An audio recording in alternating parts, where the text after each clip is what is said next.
Për 5 ditë me radhë 23 piktor nga treva shqiptare hodhen në Telajo peizazh të Manicit e rajonit të Lezhës, me rreth 60 punime të realizuara, kryesisht peizazhe. Ata sodhen një pasqyrim artistik të natyrës që shfaqet kudo në këtë zonë. Art Koloni Lisus u zhvillua për 30 vjet radhazi, duke konfirmuar Lezhën si një burim të pashteshëm frymëzimi për artistë art figurativ. Piktura mbetet një nga mënyrat më të mira për të promovuar këtë rajon, i cili shquhet për resurset e tij të jashtëzakonshme natyrore dhe turistike.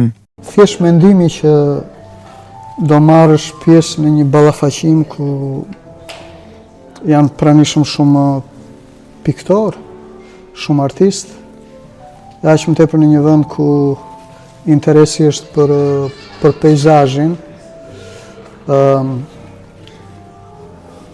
mezi pritet domethënë që ta ndjesh frymëzimin direkt duke qenë në peizazh, edhe pse nuk na mbajti koha, po siç e thash dhe më parë, ideja që jemi në një vend të tillë, kështu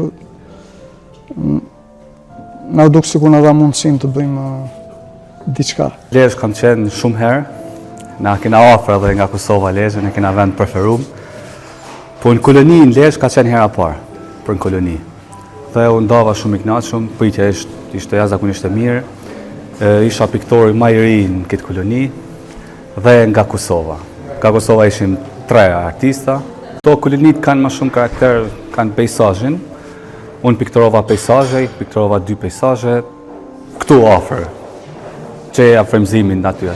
Për mua si pogradesar, sepse unë jam një piktor nga Pogradeci, është shumë frymëzuese horizonti ku perëndon dielli mbi det.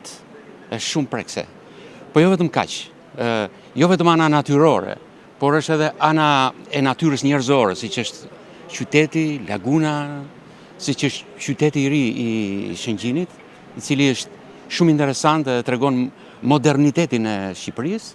Punimet e artistëve u prezantuan në një ekspozitë të hapur në Shëngjin, një traditë që tashmë është bërë pjesë e përvitshme e jetës artistike të Lezhës. Kjo iniciativë ndërmarrë nga piktori lezhjan Pashk Përvathi ka si synim promovimin e potencialit turistik të rajonit dhe vlerësimin e art figurativ si një urë lidhëse mes kulturës dhe natyrës.